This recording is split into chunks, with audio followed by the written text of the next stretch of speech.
welcome back to the Bent on Better podcast. Today we're talking about a really popular question here. And actually, it's not really a question that gets asked as often as it comes up in frequency of conversations. Yeah. And that question for us, before we get into it, actually, we're gonna say the question. The question is, should I work out when I'm sore? And we've got some answers for you to consider when you start a new program, whether it's a new fitness program, you're getting back into it for the first time. We're gonna get into all of that today in this topic in this episode. But for now, if you're watching this on YouTube, make sure you leave a comment below about what your thoughts are when you're getting into a new fitness program. Do you usually take some time off? Do you get right back into it? How difficult have you found it to be when starting a new program? Let us know in the comment section below. And if you're listening to this on any podcasting platform, you can of course write to us or comment on the YouTube, on the video, anywhere else is fine, but we'd love to hear from you. But for now, let's get into it. So Nick, when someone brand new starts here at Bent on Better and they haven't been in fitness, we usually serve a lot of people who have not worked out in a long time or maybe ever in their life. Yeah. And so after the first day or two, usually we find that people are very sore and sore to the place where they're quite uncomfortable with movement. And we've gotten texts and such in the past where it's like, oh my gosh, my back is so sore. Oh my gosh, my legs are so sore. So I'm having trouble walking. I'm having trouble sitting down. I'm having trouble doing the normal activities.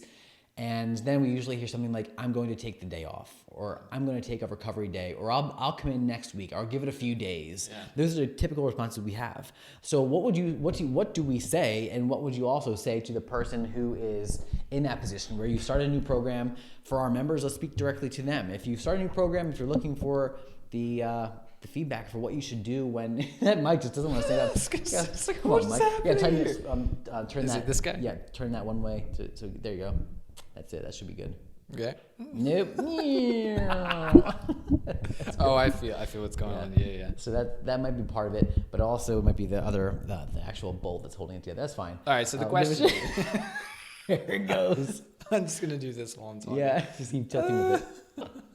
So the question is, what should I do if I'm sore? Yeah, it comes up. You're right. It comes up so often with our new members, and it's right. It's whether they've experienced this before in the past with their old journey. Mike seems to be doing well, by the way. Whether they've experienced this in the past or they've never experienced this before at all. So we're talking about muscle soreness, also known as what we call as coaches DOMS, D-O-M-S. What does that stand for? DOMS, delayed onset muscle soreness. And so it's something. It's funny. We gave it an acronym. It's expected. We know it's coming. We do try to prepare a lot of our newer members for this and say at the end of their first day or maybe right before their first day, we'll say, by the way, tomorrow or the next day, you might experience more discomfort in some of these muscles, things that you maybe haven't felt in a while. And while it is discouraging when you're feeling sore after starting a brand new routine, you're like, I want to hit it hard, right? I want to get in there and get in shape and get healthy. And then all of a sudden you get knocked down and you're like, I can't even sit down on the toilet to do my business. It is discouraging to feel that, but just understand that the response the body wants to take is to be lazy. It wants to sit, it wants to lay down, it wants to do no motion, which is not conducive for getting rid of that soreness. And so that soreness that you're experiencing at a cellular level is kind of like, we'll say it's kind of like toxic to the cells. The cells are responding in a way that's, you're experiencing pain, right? And so the way to get rid of that is movement. We have these wonderful things in our body called muscles, again, that once they get sore, they don't feel great. But they also, when they're pumped, when they're moved, they are going to help pump out some of that, so to speak, right? They're going to pump away some of that feeling of soreness. I use this all the time. I always say, you got to flush out that soreness. Yeah. And I know it's not quite literally what's happening, but it is kind of the concept here where the movement itself is actually going to help push away some of that cellular debris. So the answer is yes, you should come in, you should move, you should get some form of a workout in, whether it's maybe less resistance than you did the other day, maybe we're doing body weight movements, maybe we're just focusing on dynamic stretches, but something to get the whole body moving, because the sooner you can do that, the sooner you're going to be out of that discomfort, and the sooner you can get right back on track. And hopefully with time, and I think you can speak to this as well, your body becomes resilient and you won't experience quite the same extent of soreness. And also understand too that the way we at Bent on Better, we program here, it is normal to experience bouts of increased soreness, and then maybe through the month it starts to decrease. But then maybe at the start of the next month we see another spike. Maybe we experience some soreness again because we've changed some of the movements, or we've changed the periodization of what we're practicing. So it's normal. It is something to expect, and you shouldn't be afraid to exercise when it's happening. Fear is going to keep you away from exercise, and we're working on not just expanding the boundaries of your discomfort, right? What you can handle physically, but also mentally here. And as coaches, we really want to push you to get in, get moving, and feel better sooner. Perfect. That's so good. And I hope that everyone who's watching and listening who find this video finds some value in knowing that movement is medicine. Movement is medicine. Yeah. And when we're talking about sore muscles, movement is medicine. And if our new members and future members and old members and anyone else who never even comes into contact with us, if they find out that if they find this video somehow and realize that when you are sore, one of the best things to do is move. I know sometimes it's the last thing you want to do, right? Like, speak from example, I just changed up my entire program, and I'm lifting a lot heavier and doing my big compound lifts like squats and deadlifts. And just the other day, 2 days ago, I did back squats for the first time in a while. And I'm not joking, even sitting here, I feel how tender the backs of my legs are, and my hamstrings and my quads were. But I stretched this morning. I walked up and down the steps a couple of times, like to get the laundry, purposefully get the laundry, come back down, go to the basement, put it in the dry washer. And like just going through those movements, getting my body a little warm, and then taking my body through some stretches and some foam rolling and then stretching.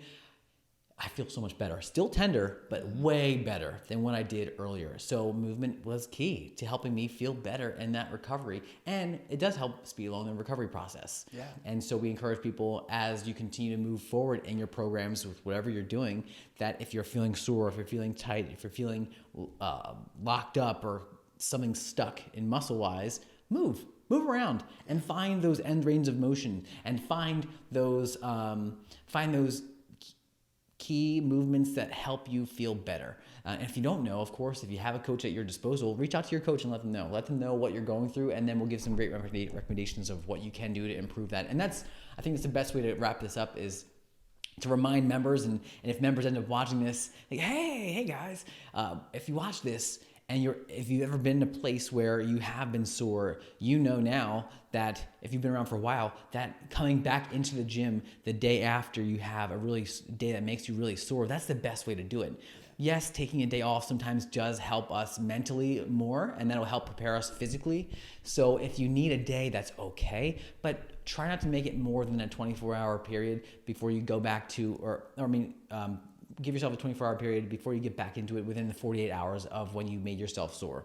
So give yourself 24 hours to mentally recover, and then get right back to it later, right after that. Yeah, and I'll add one last disclaimer here too. If you're worried that the soreness that you're experiencing is actually pain, let's say it's something worse, or that you're questioning what the source of that discomfort is, talk to your coach, because they can help you kind of maneuver what's going on. They'll help bring it to your attention and say, maybe this is something we need to take a look at. In which case, it actually might be beneficial for you still to come on in and speak with the coach in person and show them, and then actually test out some of these motions and see, are they something we need to worry about, or is this really just muscle soreness that we're dealing with? That's perfect. That's so good. Yeah. Well, so you heard it here. The best thing to do when you have sore muscles, should you work out or should you not work out when you have sore muscles? The answer is you should. You should move. You should get around and move, because movement is medicine.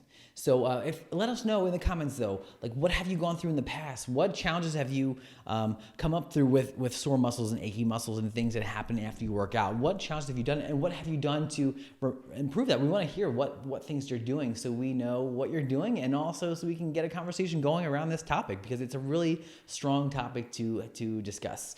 But if you have any other questions or comments, of course, you can reach out to us by emailing either one of us. It's our first names at bentonbetter.com. So Matt, M-A-T-T, at bentonbetter.com, or Nick, N-I-C-K, at bentonbetter.com. Either one of us will be happy to get back to you about it. But for now, we will say thanks for hanging out with us. Hit that subscribe button. Give us a thumbs up on this video, of course. And if you're listening on any podcast platform, give us a 5-star review, because, well, why not? Right? We're here. For now, we will talk to you next time. Bye.